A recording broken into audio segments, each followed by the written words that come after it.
Hello दोस्तों, स्वागत है हमारे YouTube चैनल एकलव्य क्लासेज पे आपका। कैसे हो? उम्मीद करता हूँ आप अच्छे होंगे। कल हमने एक राजस्थान की कला और संस्कृति का पार्ट वन में हमने लोक देवता का जो पार्ट 1 था हमारा, उसमें हमने गोगा जी और पाबू जी से शुरुआत की थी। दोनों टॉपिक हमारे क्लियर है। आज स्टार्ट करते हैं हम मांगलिया मेहा जी से। आइए शुरुआत करते हैं। मैंने आपको पंचपीरों के लिए ट्रिक बताई थी। पंचपीरों की ट्रिक ही हमारा गोपा। देखो, पंचपीरों में 5 लोक देवता शामिल है। हड़बू जी, मांगलिया मेहा जी, रामदेव जी, गोगा जी, पाबू जी राठौड़। ठीक है, हमने कल गोगा जी और पाबू जी राठौड़ तो क्लियर कर लिया। आज शुरुआत करते हैं मांगलिया मेहा जी से। तो एक बार मैं दोबारा आपको गोगा जी और पाबू जी से संबंधित थोड़ा सा वापस रिवाइज करा देता हूँ। मैंने आपको बताया था कि गोगा जी का जन्म हुआ था 11वीं शताब्दी में, पाबू जी राठौड़ का जन्म हुआ था 13वीं शताब्दी में। देखो, कभी कभी सिंपल क्वेश्चन इनके माता पिता जी से संबंधित क्वेश्चन हमें पूछ लिए जाते हैं। ठीक है, एक एग्जाम थी प्रयोगशाला साइक, उसमें तेजा जी की माता जी का नाम पूछा था। तो हो सकता है आगामी जो वैकेंसियाँ हैं, आगामी भर्तियाँ हैं, उनमें हमें रामदेव जी, मांगलिया मेहा जी या गोगा जी, किसी भी माता या पिता या जन्मस्थली, इनकी शताब्दी ईयर कुछ भी हमें पूछे, हमें सब याद करना है। ठीक है, वैसे भी हम राजस्थान कल्चर से जुड़े हुए हैं, हमारे लोक देवता हैं ये, तो जरूरी है। ठीक है, गोगा जी के लिए मैंने बताया था गोगा बाजे,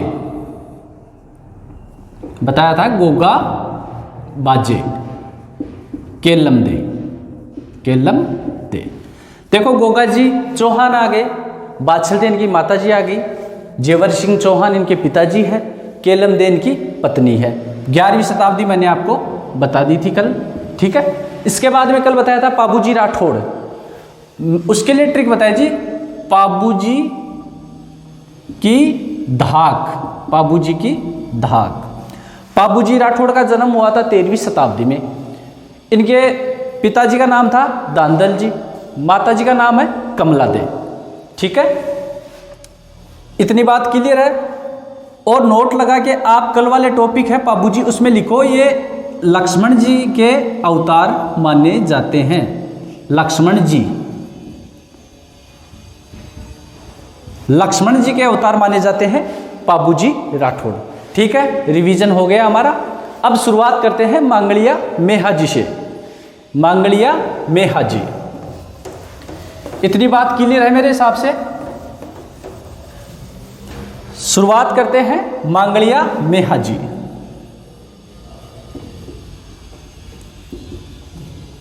मांगलिया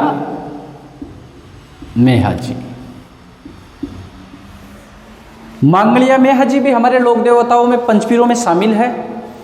ठीक है, इनका मंदिर बापनी फलोदी जोधपुर में है। फलोदी जोधपुर में एक जगह पड़ती है, बापनी फलोदी में जोधपुर। मांगलिया मेहा जी है वो हमारे मांगलिक अवसरों के इष्ट देव माने जाते हैं। हमारे मांगलिक अवसरों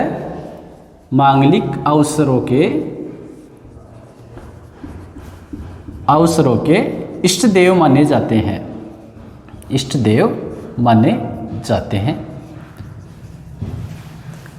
ये जो जोधपुर है, वहाँ के शासक थे राव चूड़ा के समकालीन माने जाते हैं। राव चूड़ा जी के समकालीन माने जाते हैं। ठीक है, इनका प्रिय घोड़ा था किरण काबरा।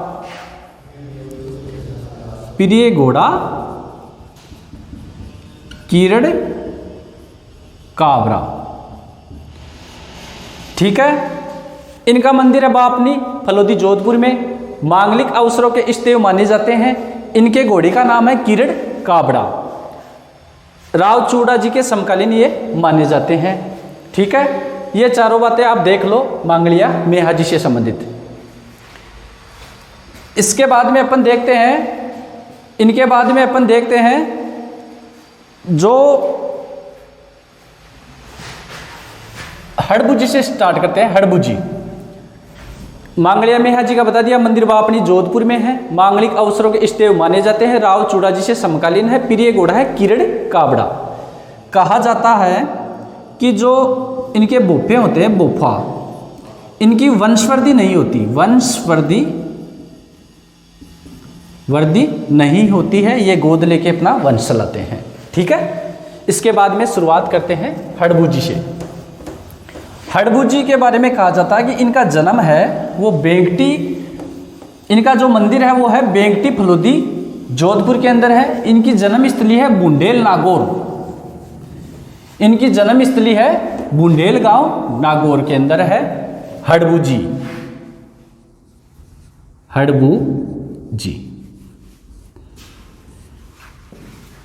इनका जन्म हुआ था बुंडेल नागौर। नागौर में एक जगह पड़ती है बुंडेल नागौर। ठीक है, इनका मंदिर है बेंगटी जोधपुर, फलोदी गांव में पड़ती है बेंगटी जोधपुर। कहा जाता है कि इनके मंदिर में पूजा करने के लिए कोई मूर्ति नहीं है, वहाँ इनकी बैलगाड़ी की पूजा की जाती है, क्योंकि उससे संबंधित एक कहावत है कि ये अपंग गायों के लिए अपनी बैलगाड़ी से दूर दूर से घास भर के अपनी गाड़ी में लेके आते थे, इसीलिए इनकी गाड़ी की पूजा की जाती है। इनके मंदिर में इनकी बैलगाड़ी की पूजा की जाती है, बैलगाड़ी की पूजा की जाती है। क्वेश्चन पूछ ले कि बैलगाड़ी की पूजा किनके मंदिर में की जाती है, किस लोक देवता के मंदिर में बैलगाड़ी की पूजा की जाती है, तो वो की जाती है हड़बुजी के। ये जोधपुर के एक शासक थे राव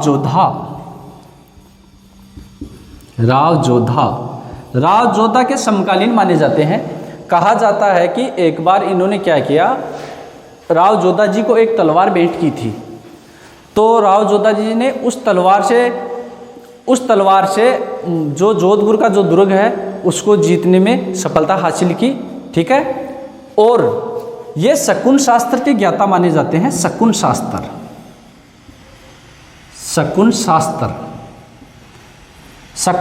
के ज्ञाता, चमत्कारी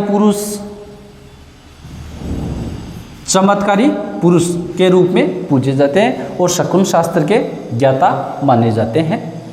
ठीक है, इनका जन्म बुंडेल नागौर में हुआ था। इनका मंदिर है बेंगटी फलोदी जोधपुर में, बैलगाड़ी की पूजा की जाती है। राव जोधा जी के समकालीन थे, शकुन शास्त्र के ज्ञाता थे, चमत्कारी पुरुष के रूप में इन्हें माना जाता है।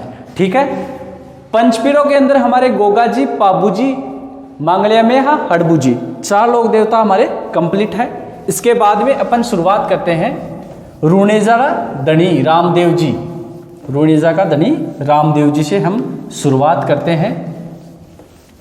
रामदेव जी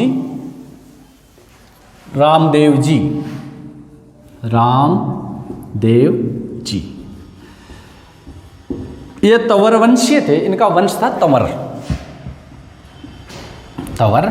वंश।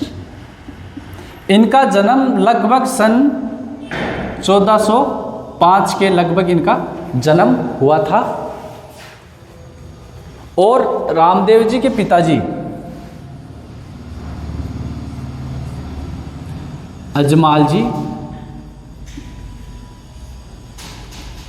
इनकी माताजी का नाम है मेणादे। रामदेव जी तंवरवंशीय माने जाते हैं। इनके पिताजी का नाम है अजमाल जी, माताजी का नाम है मेणादे, इनकी पत्नी का नाम है नेतलदे या निहालदे, और इनके गुरुजी है बालीनाथ जी। इनके गुरुजी है बालीनाथ जी। पत्नी का नाम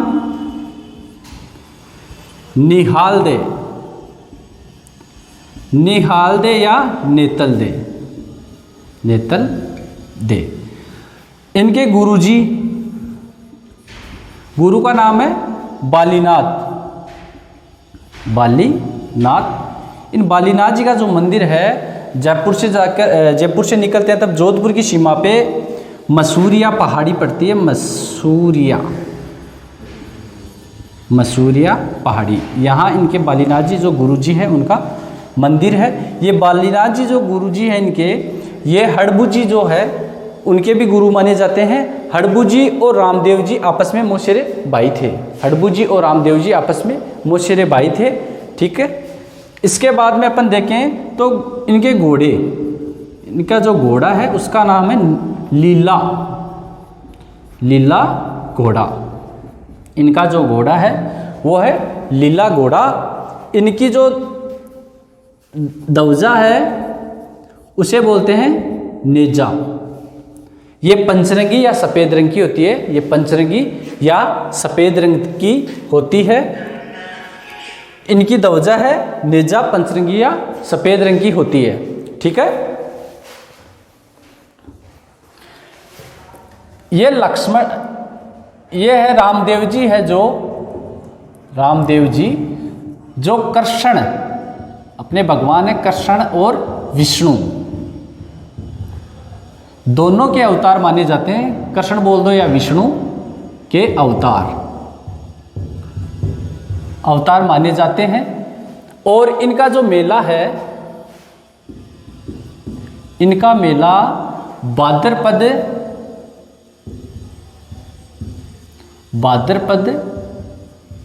कृष्ण द्वितीया से एकादशी तक इनका मेला चलता है। कहा जाता है कि भाद्रपद कृष्ण द्वितीया को इनका जन्म, भाद्रपद शुक्ल द्वितीया, इनका जन्म भाद्रपद शुक्ल द्वितीया को तो इनका जन्म हुआ था, उसे हम बाबेरी बीज बोलते हैं। और इन्होंने समाधि ली थी भाद्रपद शुक्ल एकादशी को। राम सरोवर तालाब के किनारे इन्होंने समाधि ली थी। राम सरोवर तालाब के किनारे इन्होंने भाद्रपद शुक्ल एकादशी को समाधि ली थी। राम सरोवर तालाब का निर्माण रामदेव जी ने करवाया था।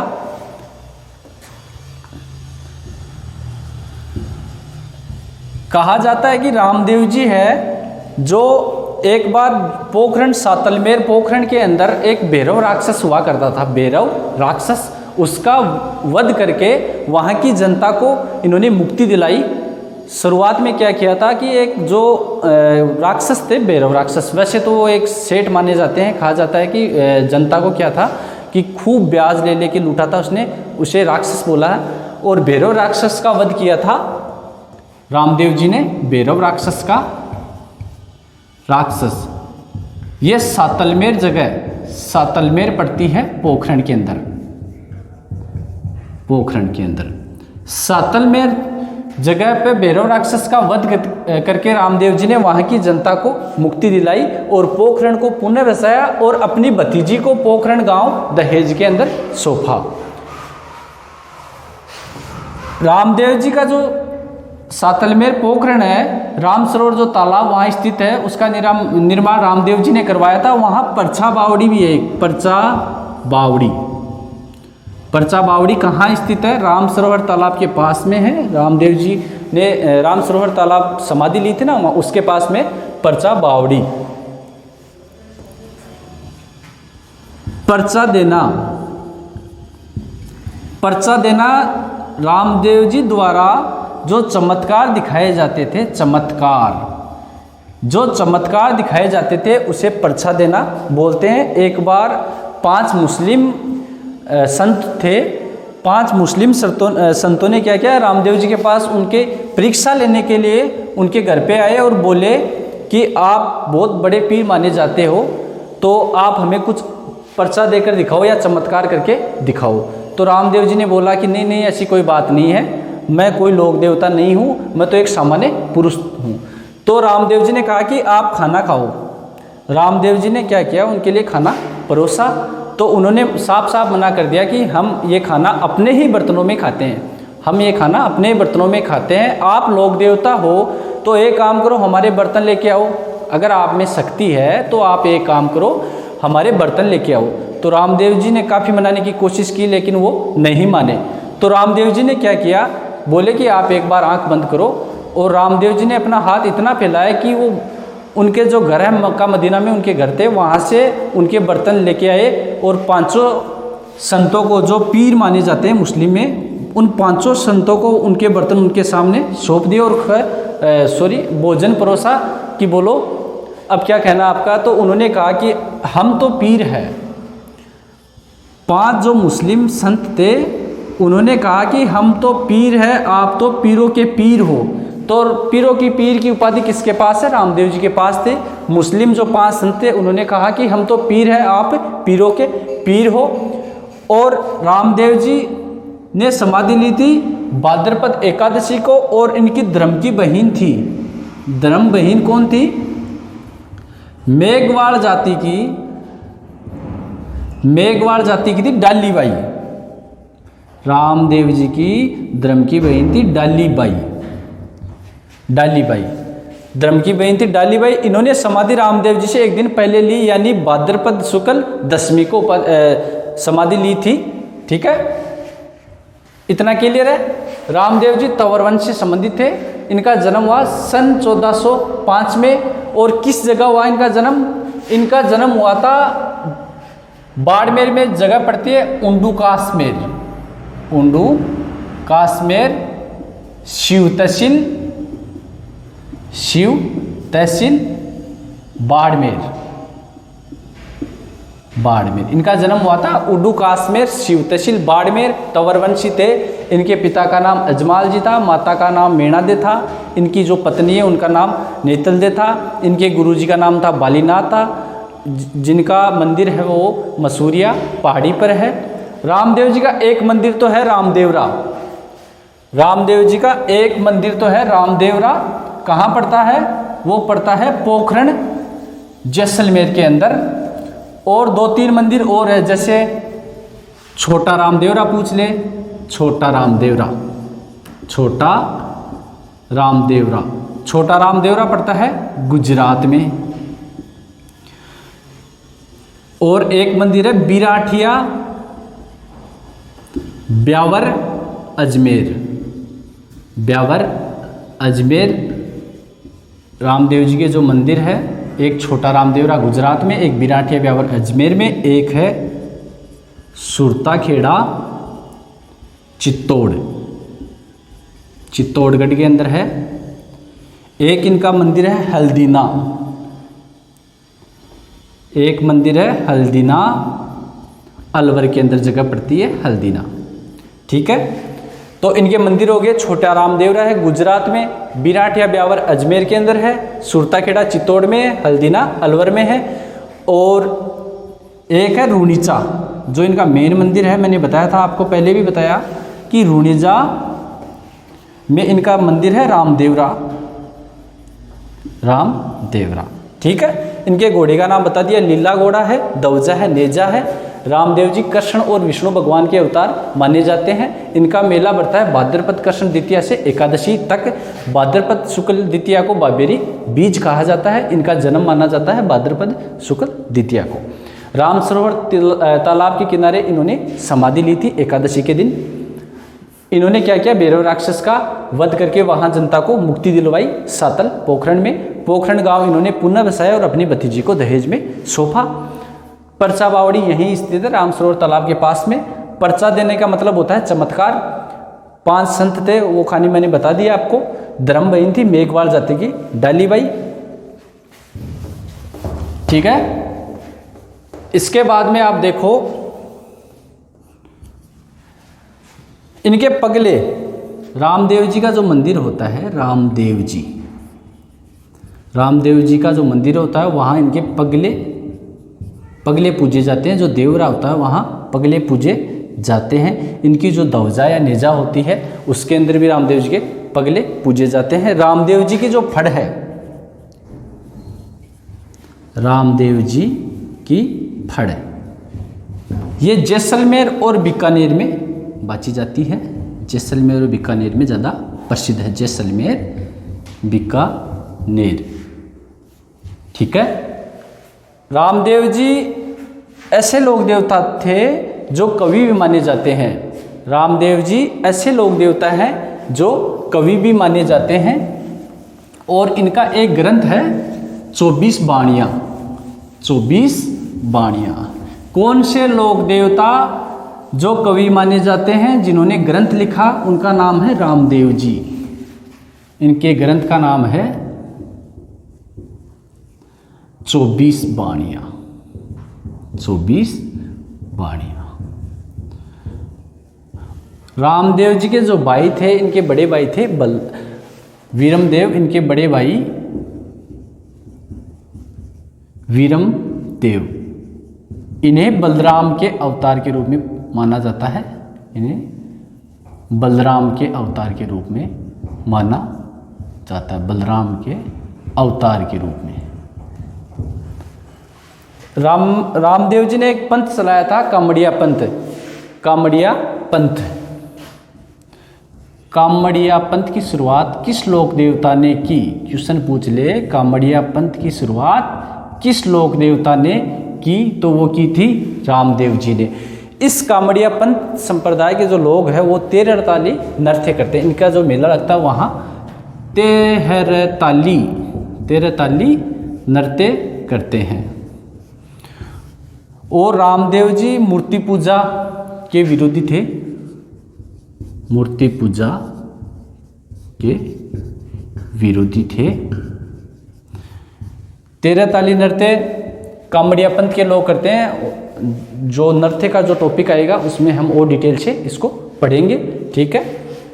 तो मैंने आपको बता दिया, सब शायद क्लियर हो गया। ग्रंथ है इनका 24 बाणियाँ। बड़े भाई है वीरमदेव, जो बलराम के अवतार के रूप में माने जाते हैं। कामड़िया पंथ की शुरुआत रामदेव जी से मानी जाती है। कामड़िया पंथ के जो लोग होते हैं वो इनका जो मेला लगता है वहाँ 13 नृत्य करते हैं। मूर्ति पूजा के विरोधी माने जाते हैं। पर्चा देना इनका चमत्कार है। और सबसे बड़ी बात यह है, जो इनका मेला बढ़ता है वो सांप्रदायिक सद्भावना के रूप में माना जाता है। इनका जो मेला बढ़ता है वो सांप्रदायिक सद्भावना के रूप में माना जाता है। क्यों माना जाता है? क्योंकि इस मेले में हिंदू, मुस्लिम और भी जो जाति हैं उन सभी में इनकी खूब मान्यता है। इसलिए सांप्रदायिक सद्भावना के रूप में इनके मेले के अंदर सांप्रदायिक सद्भावना के रूप में माना जाता है। हिंदू और मुस्लिम दोनों इनको मानते हैं। हिंदू विष्णु या कृष्ण के अवतार के रूप में, मुस्लिम इनको रामसा पीर के रूप में मानते हैं। रुणिजा राधणी रामसा पीर, बाबा रामदेव आदि नामों से इन्हें जाना जाता है। बाबा रामदेव आदि के रूप में इन्हें जाना जाता है, ठीक है। एक बार दोबारा देख लो आप। हमारा गोपा, हमारे 5 पंचपीर हमने कंप्लीट कर दी हैं। 5 लोक देवता है पंचपीर के नाम से जाने जाते हैं। हमने पूरा क्लियर करा दिया। एक बार दोबारा देख लो आप, ठीक है। स्क्रीनशॉट लेना चाहो तो ले लो। हाँ तो ठीक है दोस्तों, हमारे 5 पंचपीर के नाम से जाने जाने वाले लोक देवता कंप्लीट है। और आशा करता हूँ शायद वीडियो आपको समझ में। तो साथियों ठीक है, एक वीडियो हमने कल डाला था, आपने देखा और हमें अच्छा भी लगा। आपका जो प्यार और सपोर्ट देकर हमें अच्छा लगा। और आशा करता हूँ कि आपको आज वाला टॉपिक अच्छा लगेगा और मैं इससे भी अच्छा करने की कोशिश करूँगा।